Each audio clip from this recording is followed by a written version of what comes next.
আসসালামু আলাইকুম। বাবার একমাত্র সন্তান যে বাবাকে ১ম বৃদ্ধাশ্রমে রেখে আসতে যাচ্ছিল। অনেক ঝঞ্ঝাল, অনেক ঝামেলার পরে সে তার বাবাকে বৃদ্ধাশ্রমে রেখে আসতে গিয়েছিল। বাবাকে যখন বৃদ্ধাশ্রমে রেখে ফিরছিল, ঠিক ওই মুহূর্তে তার স্ত্রী তাকে আবার ফোন দেয় এবং দিয়ে বলে, "তুমি যে বৃদ্ধাশ্রমে তোমার বাবাকে রেখে এসেছো, সেখানে আবারও ফিরে যাও এবং গিয়ে বলে এসো, তোমার জন্মদিন বা তোমার বিশেষ দিনগুলোতেও সে জানার পরেও যেন আমাদের বাসায় না আসে। তোমাকে উইশ করতেও যেন না আসে। যতই কষ্ট হোক, সে যেন ওই বৃদ্ধাশ্রমে থেকে যায়।" ছেলে কোনো রাস্তা না খুঁজে পেয়ে আবারও সে বৃদ্ধাশ্রমের দিকে যাওয়া শুরু করলো এবং গিয়ে দেখলো তার বাবা বৃদ্ধাশ্রমের যে ম্যানেজার রয়েছে তার সাথে অনেক হাসি খুশি ভাবে কথা বলছিল। ছেলে প্রথমে দেখে মনে হলো বাবা কি এনাদের সাথে পূর্ব পরিচিত, নাকি সে প্ল্যান করে এখানে এসেছে, তার কি আগে থেকে এরকম কোনো ইচ্ছা ছিল। সে ওখানে দাঁড়িয়ে থেকে দেখছিল যতক্ষণ না তার বাবা তার নির্দিষ্ট কামরার দিকে না যায়, নির্দিষ্ট যে রুমটা দেওয়া হয়েছে সেই রুমে যতক্ষণ না যাচ্ছিল ছেলেটা আড়াল থেকে দেখছিল। যখন তার বাবা সেখান থেকে চলে গেল, যাওয়ার পরে বৃদ্ধাশ্রমের সেই মালিকের কাছে বা ম্যানেজারের কাছে সে ছেলেটা গেল এবং গিয়ে জিজ্ঞেস করলো, "স্যার, আপনি যদি কিছু মনে না করেন, আমি কি আপনাকে জিজ্ঞেস করতে পারি কিছু?" তখন বলল, "অবশ্যই জিজ্ঞেস করতে পারো।" তখন বলল, "আসলে উনি আমার বাবা। উনি কি আপনার সাথে পূর্ব পরিচিত? আপনি কি ওনাকে আগে থেকে চিনতেন?" তখন বৃদ্ধাশ্রমের মালিক বললেন, "উনি ভীষণই বড় মনের মানুষ এবং অনেক উদার মন মানসিকতা নিয়ে চলে।" তখন আমি জিজ্ঞেস করলাম, "আপনি তাকে কিভাবে চেনেন?"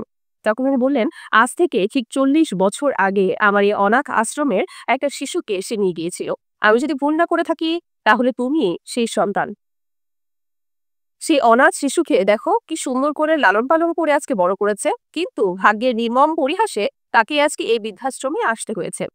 তখন না ছেলেটা আর ওইখানে দাঁড়িয়ে থাকতে পারল না। সে কান্না করতে করতে তার বাবার কাছে গেল এবং গিয়ে পা ধরে কান্না শুরু করলো এবং বলল, "তুমি একজন অনাথ শিশুকে নিজের সমস্তটা দিয়ে লালন পালন করেছো।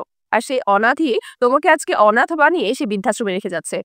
তুমি তো একজন উদারতার ভাস্কর্য হিসেবে থাকছো, কিন্তু আমি তখনও ছিলাম ব্যর্থতা নিয়ে, এখনো ঠিক ব্যর্থতা নিয়ে ফিরে যাচ্ছি। আমি এই ব্যর্থতার দায় নিয়ে জীবন কাটাতে পারবো না।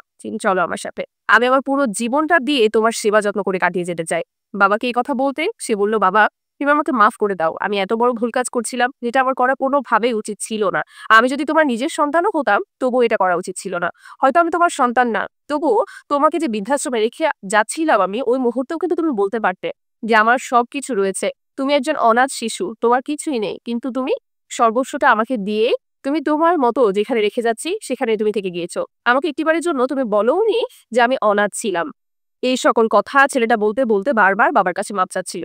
বাবা বলছিল, "তোমাকে তো আমি তখনই মাফ করে দিয়েছি। আমার মনের মধ্যে তোমার প্রতি যে ভালোবাসা রয়েছে, সেটা কোনোভাবেই নষ্ট হবে না।" এই কথা বলে সন্তান এবং বাবা বাড়িতে ফিরে গেল।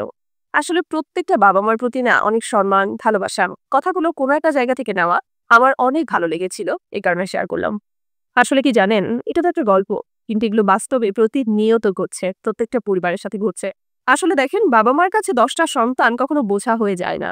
কিন্তু একটা সন্তানের কাছে ওই বাবা-মা না অনেক বড় বোঝা হয়ে যায়। যেটাকে আমাদের ঘরে কোনো একটা জায়গায় রাখার মতো বিন্দুমাত্র জায়গা হয় না। কত আফসোস, তাই না? আর আমরাই কত ব্যর্থ। সবথেকে কষ্টের কথা কি জানেন? দেখেন, বাবা-মা কি কখনো বাবা-মার ১০ টা সন্তান হইলে ৫ টা বাবার ৫ টা মায়ের এরকম কি ভাগ করে দেয়? দেয় না। সবাইকে সমানভাবে মানুষ করে। ভাগ্যে পরিহাসে যে যেখানে গিয়ে সেটেল হতে পারে সেটা তো হয়। কিন্তু বাবা-মা কিন্তু কোনো দিক থেকে কমতি রাখে না। কিন্তু সেই বাবা-মাই বয়স্ক হয়ে যাওয়ার পরে আমরা প্রত্যেকটা বেলা খাবারের জন্য তাদের ভাগ করে নেই।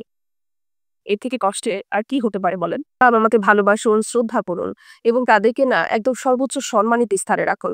আর যেটার মর্যাদা আপনাকে মহান আল্লাহ দিবেন।